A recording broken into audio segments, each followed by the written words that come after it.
Je suis Laurent Taon. Je suis concessionnaire automobile depuis maintenant une trentaine d'années. C'est une affaire familiale qui a été créée par mon papa. Je suis associé aujourd'hui avec ma sœur.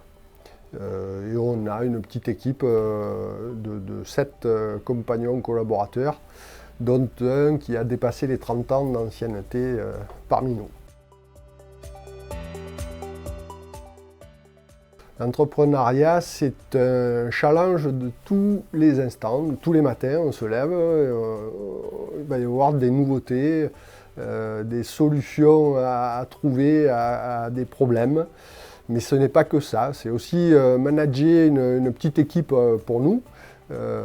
C'est quelque chose qui est compliqué, passionnant, qui demande de l'entrain, qui demande de la motivation. Tous les jours, on n'a pas forcément le même peps pour venir bosser, mais une fois qu'on est là, de toute façon, il n'y a pas tellement le choix. Alors, Astérix Obélix, moi je suis plutôt celui qui est tombé dans la marmite étant petit.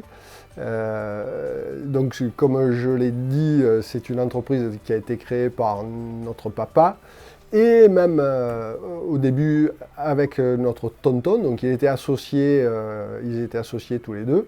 Et naturellement, il y a une trentaine d'années, c'était pour moi une évidence que l'automobile c'était génial et on prendrait la suite de cette épopée. Donc l'entreprise avait été créée en 1958, on a passé les 60 ans et voilà, on va essayer de la faire durer encore autant. C'est très difficile de trouver un équilibre.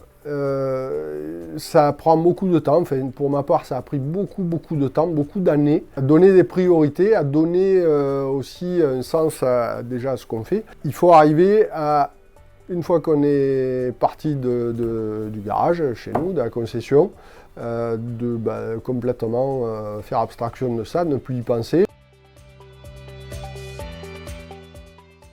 C'est difficile aujourd'hui, ça l'a été sûrement avant aussi, ça le sera encore demain. Savoir s'adapter, c'est passionnant, c'est crevant, c'est éprouvant, c'est génial, c'est chiant.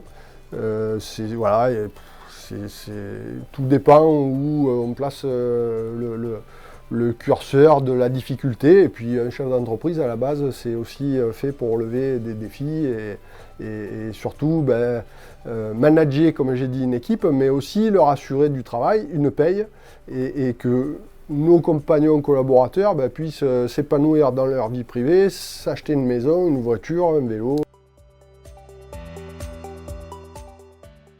Des conseils, oui, il faut se donner les moyens et surtout y croire, pas rester sur des a priori ou sur des on-dit. La motivation, c'est le primordial et puis tout est faisable, on le voit sans cesse. Il y a des gens qui sont partis, comme on dit, de rien, qui ont bâti des empires. Il y en a qui avaient des empires qui se sont retrouvés avec rien. C'est que la motivation qui fera qu'on y arrive ou pas. Oui, je me suis lancé, alors je nous ai lancé parce que je pense toujours aussi à l'équipe et à la concession, une orientation qui va dans le bon sens, je pense, c'est développer la vente et l'entretien de vélos électriques. Donc c'est pour ça qu'il y a quelques mois, nous avons pris une marque française qui s'appelle Haute de Fil. C'est une start-up qui a 12-13 ans d'ancienneté maintenant. Aujourd'hui, ils emploient presque 100 personnes. Ils ont fabriqué 48 000 vélos l'an dernier. Et à terme, c'est de doubler la production. Ils sont hyper réactifs, on a toute une gamme de produits, du vélo city, du vélo rétro, du vélo pour aller faire le fou dans la colline. Des vélos très innovants parce qu'ils se sont associés avec Shimano, donc Shimano c'est le leader mondial de la pièce de vélo. Donc on a des vélos avec des boîtes automatiques, on a des vélos avec des courroies à la place de la chaîne. Là ça commence à porter ses fruits, il y a quelques clients qui nous font confiance et à nous maintenant de savoir aussi nous imposer en tant que vendeur de vélos électriques et surtout de solutions alternatives avec la voiture.